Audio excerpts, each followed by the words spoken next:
Kakaakyat pa lang ng mga magbibitaw ng manok sa ruweda nang maramdaman ni Jude na nag-vibrate ang kanyang cellphone sa bulsa. Kaagad niya itong binunot at tinignan kung sino ang tumatawag. Kumunot ang kanyang noo. Ang kababata niyang si Liam ang tumatawag. Kakahiwalay lamang nila nung nakaraang araw. Mula Baguio, ay sabi na sila bumaba sa farm niya. Dahil tinignan nito kung anong saktang dumapo sa ilang mga manok niyang nangamatay. Vet kasi ito. Agad din napansin noon na may problema si Liam. Kumibudili kasi ito. Halos, hindi niya makausap ng matino. Nang maubos na lang isang case ng beer, umamin ito dahil sa babae kaya ito nagkakaganuan. Hindi daw nito maintindihan kung bakit ito iniwan na babaeng kasama nito sa Baguio noong weekend. Hey bro! Sigaw agad niya. Kinailangan niyang sumigaw. Dahil baka malunod lang ang kanyang boses sa ingay ng mga napupustahan at hindi siya nito marinig. Bro, kailangan ko ng kausap. Ani Liam.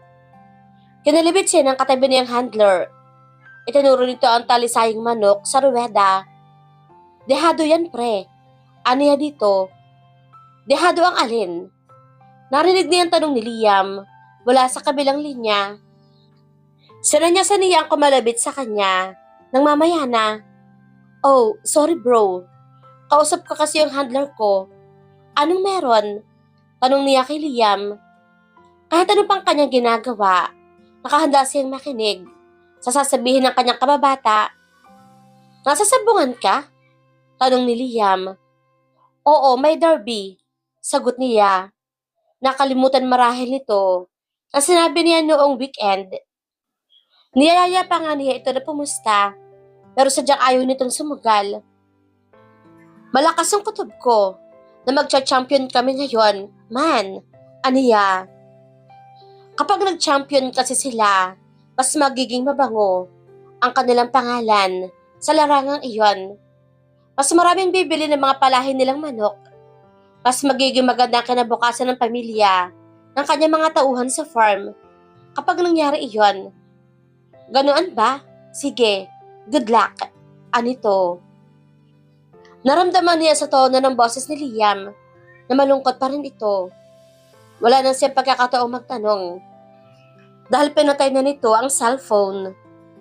Hindi pa marahil nagkakaigi ito at si Juris na makita niya si Liam noong weekend. Iba na ang aura ng mukha nito. Hindi nito ang dating Liam na napakalaki ng hang-up sa buhay. He could not blame him. The girl he was with, Juris, was so pretty. Hindi niya nga napigilan ang sarili na halikan ng kamay nito na napakalala ito sa kanya ni Liam. Halatang nagselos kaagad ng kanyang kababata sa kanyang ginawa dahil binatukan pa siya nito. Napabuntong hininga siya. Nakaramdam siya ng inggit. Siya kasi, bokya ang love life. Girlfriend lang dito, girlfriend lang doon. Kadalasan, hinihiwalayan siya dahil lagi daw siyang busy sa pagmamanok. Buti pa si Liam, nakilala na nito ang babaeng labis na nagpapasaya at nagpapalungkot dito. Siya kaya, kailan kaya darating ang babaeng iyon sa kanyang buhay? Tita Lolita, ang tanda na niyan, no? Ani Martina sa kanyang madrasta. Nagbe-breakfast pa lang sila kanina ay kinukulitan siya nito. Hanggang ngayon palabas na siya ng bahay ay hindi pa rin ito tumitigil. Pinipilit siya nito na makipag-date sa may edad ng lalaki. Nakausap nito kahapon. Dating konsehal daw sa barangay sa Maynila ang DOM na iyon. Sige na naman, Martina. Para hindi na niya tayo potukan ng interes ngayong buwan na to. Gate ang kanyang tita. Sa sinabing iyon ni Tita Lolita, ay napabuntong hininga siya. Kung may trabaho pa sana siya, hindi sila papalya sa pagbabayad. Sapat lang kasi ang kinikita nila sa restaurant para sa mga bayarin sa bahay. May nakuha naman siya kahit pa paano na separation pay dahil 5 taon rin siya nagtrabaho. Pero nakalaan na iyon na ibabayad sa amortization ng kanilang bahay na ilang buwan na rin nilang hindi nahuhulugan. Pero kahit anong mangyari, hindi siya makakapayag na gawin siya pambayad ng interes. Ano sila? Sinuswerte. Tita naman, para mo naman akong binibenta niyan. Katwiran niya. Yun ba pinag-uusapan ng mga ito kahapon? Kaya ba kung makatingin sa kanya kahapon, ang konsehal na iyon, ay parang na siya nitong hinuhubaran. Kinalibutan siyang bigla. Bigla niyang naalaala ang pamahiin ni Manang Tessie tungkol sa mga dalagang kumakanta sa harap ng kalan. Exaggerated ka namang masyado, Martina. Kung magsalita ka naman, para magmumutal kayo. Kakain lang kayo sa labas. Ano naman na masama doon? Tili nito. Nalulumos siyang napaupo. Kahit na. Ano na lamang ang sasabihin ng kanyang mga kakilala at paano ang respeto niya sa kanyang sarili? Sige na naman, Neng. Ano Tita Lolita, na binago na ang tono ng boses. 12 years old siya. Nahuli siya nitong tawaging nene. Kanina kasi, parang pinipilit at kinukonsensya siya nito. At dahil marahil hindi yun umubra, nagmamakaawa na lamang ito sa kanya. Nilalambing na siya nito. Pero kahit lumuha pa ito ng dugo, hindi siya papayag. Pasensya ka na tita, hindi ko kayang sikmurain ang pinapagawa mo sa akin. Mali niya kung biglang lagyan ng konsehal na iyon ng gamot ang kanyang pagkain at balahurain nito ang kanyang pagkatao.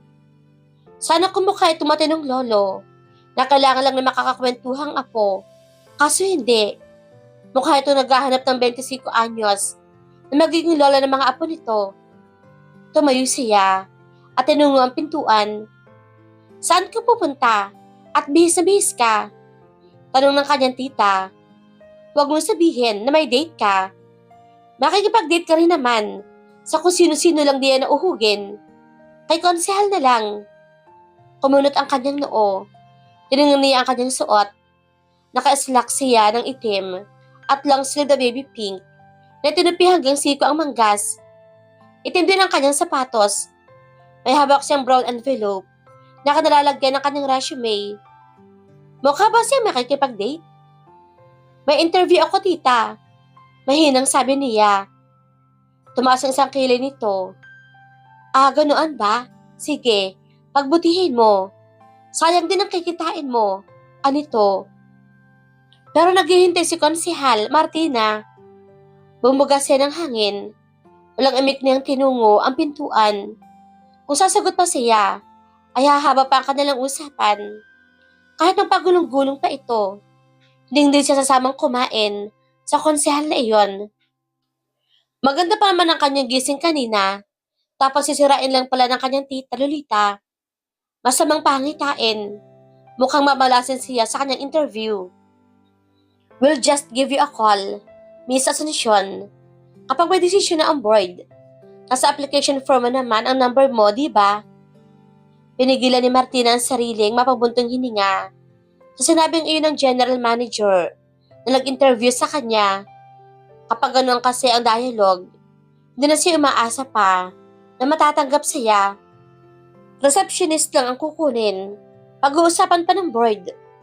Bakit hindi na lang nila sabihin na hindi siya tanggap para hindi na siya umasa? Nung una medyo mapili pa siya. Kung hindi rin lang sa personal department, hindi na niya ina-applyan. Para saan pa ang kanyang kursong psychology? Wala sa isang kalala rin namang universidad kung ang kanyang papasukin lang na trabaho ay ang pagsagot sa telepono. Pero ngayon, desperada na siya. Kahit anong trabaho pang opisina ay ayos na sa kanya. Sa sobrang dami ng walang trabaho, wala siyang karapatang mamili. Mag-iisang buwan na siyang naghahanap ng trabaho. Halos 3 beses sa isang linggo siyang lumabas para sa mga interview. Pero wala pa rin tumatanggap sa kanya. Malaki na nababawas sa kanyang ipon. Kung hindi siya makakahanap ng trabaho sa mga susunod na linggo, ay hindi na niya alam ang kanyang gagawin. Ayaw naman ang humingi ng allowance sa kanyang tita. Dahil maalaala lamang nito ang nakakarimarim na pagbumukha ng konsehal na iyon. Kapag kasi may pagkakataon ito, isinisingit pa ng kanyang tita ang usaping iyon. Umuwi siya at nagpalit ng damit. Kailangan din pumunta sa sabungan dahil may sakit ang isa nilang serbidora. Kulang sila sa tao. Isang buwan na, mula nang huli siya magpunta doon. Ipinagdasal niya na sana ay wala doon ang konsehal na iyon. But she was in for disappointment. Papasok pa lamang siya sa entrance ay natanong na niya mula sa bintana. Nakausap iyon ng kanyang tita Lolita. Mabilis siya naglakad patungo sa direksyon ng kusina. Pero nakita siya ng kanyang tita. Yanambatan siya nito. Napasimangot siya. Pantulot na lumapit siya sa mga ito. Lalong nalukot ang kanyang mukha dahil lumiwanag ang mukha ng konsehal. Tumayo ito.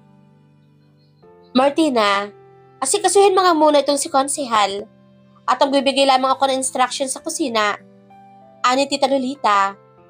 Nanlaki ang kanyang mga mata. Ipinapatable siya ng madrasta. Tita, ako na lamang po ang pupunta sa kusina. Aniya? Iniisip pa lamang niya masosolo siya na matandang iyon ay bumabaliktad na ang kanyang sikmura. Ay hindi, Neng. Ako na. Nagiita kanyang tita na nagsimula na maglakad. Konsehal, si Martina na muna ang bahala sa... Ay, wait, tita! Putol niya sa sasabihin ng kanyang tita. Lumingalinga siya. Ano ang pwede niyang sabihin dito? Para hindi siya iwanan sa konsehal na iyon. Napalingon siya sa may entrance. Nakita niya papasok doon ang isang lalaki na naka-gray na polo at faded blue jeans. Pumitlag ang kanyang puso. May itsura nga pala talaga itong si Jude na ito. Ano ba, Martina? Pabulong na sita ng kanyang tita. Kapag ganoon na, ang tono nito ay kurutan sa kanyang singit ang kanyang aabutin. Halatang gigil na ito. Kasi po, aniya, na nag-iisip pa rin ang kanyang irarason. Alam niya, hindi siya titigilan ng kanyang tita. Sa kanyang kakalinga, muling napagawi ang kanyang tingin sa may entrance. Tinanggal ng lalaking tinatawag na Jude. Ang shades ito. Nagangat ito ng tingin. Nagtama ang kanilang mga mata. Ngumiti. Kumindat sa kanya. May pagka-flirt pa yata. Bumaling siya sa kanyang tita. Nandiyan na po kasi yung boyfriend ko. Aniya, bahala na. Sana lang ay hindi lumapit si Jude. Para hindi siya mabuko.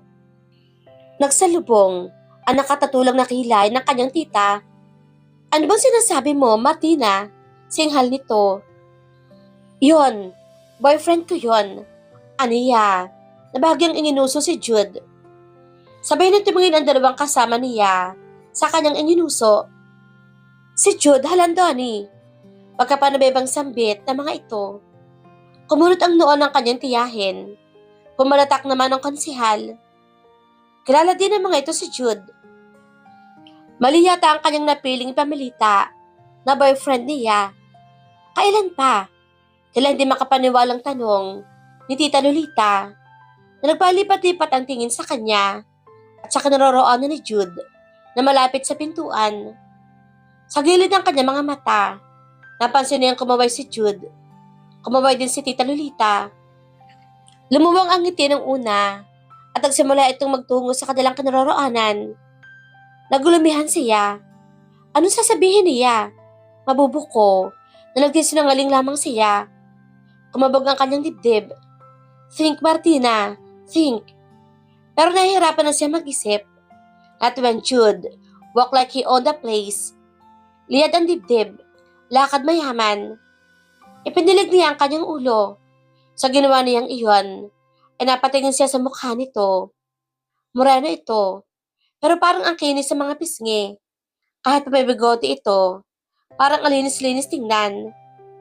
Humigit siya ng malalim na paghinga. Bago pa siya mabuko, kailangan gumawa siya ng paraan. Kung hindi, ay mapipilitan siyang kausapin ang konsehal na ito. Kung gaano katagal, ay wala siyang ideya. Pero kahit isang minuto, hindi siya makakatagal. Sinalubong niya si Jude. Bago pa ito, may masabing makakasira sa kanyang diskarte. Hi babe, aniya. Mawak siya sa braso nito. Pero kagad din niya binitawan dahil parang siyang napaso. Bahagyar nitong napapitlag, pero agad itong ginagap ang kanyang kamay. Sa gilid ng kanyang mata ay napansin niya. Nakatingin sa kanila si Tita Lolita at ang konsihal. Makukumbinsi ba niya ang mga ito? Bakit ngayon ka lang babe? Aniya, namaling humawak sa braso ng binata. So just hope Jude will play along. Siguro naman, dahil sabi na naman ng Tessie, ay mabait daw naman ito. At parang di na siya kulitin pa ng kanyang tiyahin. Kailangan, niyang dagdagan ang kanyang drama. Akmang halikan niya si Jude sa pisngi, pero bahagya itong lumingon sa kanya. Kaya sa gilid ng labi nito dumampi ang kanyang labi. Tila napapasong lumayo siya. Napatingin siya sa mga mata nito. Buong kapilyo nakatitig ito sa kanya. Kung ano iniisip nito, wala siyang ideya kung ano. Hindi niya mabasa. Ngumisi ito. Traffic kasi babe eh. Anito, nalangislap ang mga mata. Dumukwang ito at hinalikan ng kanyang sentido. Ang bango. Bago ang shampoo mo? Pinandilatan niya ito para bigyan ng warning na hindi nito pwedeng gawin ang ganoon. Hindi siya nito pwedeng tsansingan. Huwag ka na magtampo babe. Anito, na hinapit ng kanyang baywang. Tell you what? Isasama na lang kita sa Araneta Coliseum mamaya. Concert? Tanong niya. Kahit alam niyang gawa-gawa lamang nito ang sinasabi. Parang sumikdo pa rin ang kanyang dibdib. Tuminala ito. Tila nag-isip.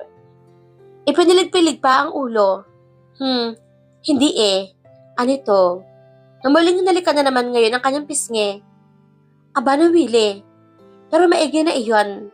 Kesa naman, ibukusin ito. Pilit na lamang na iyong dinedma. Eh ano? Tanong niya. Sabong. Bulong ito. Itinulak niya ito. Tumawa ang binata. Sige, anito. Hindi na lamang ako pupunta doon mamaya. We'll just watch a movie. Umawang ang kanyang labi. Pero wala siya maisip na dahilan. I wouldn't take no for an answer, babe. Anito, napinisil ang kanyang baba. Pinandilatan niya ito. Umarko ang mga kailan nito na parang sinasabi na kapag humindi siya, tapos ang palabas. Mapipilitan siyang entertain ang konsehal na iyon. Noon niya naalaala ang kanyang tita at ang konsehal. Sumulyap siya sa mga ito. Laglag ang panga ng kanyang tita na nakatingin sa kanilang dalawa. Bumaling siya kay Jude. Nakataas pa rin ang kilay nito. Tila hinihintay ang kanyang desisyon. Tumango siya. Sige, aniya, totoo ba? Niyayaya siya nito manood ng sine. O joke lang iyon. Lumuwag ang ngiti ng binata. Good, ani Jude. Nang muling dudukwang ngunit, agad siyang umiwas. Tumawa ito. Punta lamang ako sa dali sa house, babe. Konsehal, Tita Lolita. Tango nito sa dalawa. Parang wala sa sariling tumango ang dalawa. Napasulya pa siya sa konsehal. Bago tuluyang lumayo. Nakapagtatakang tila na wala na lahat ang kanyang takot. Napapailing na lang siyang pumasok sa loob ng kusina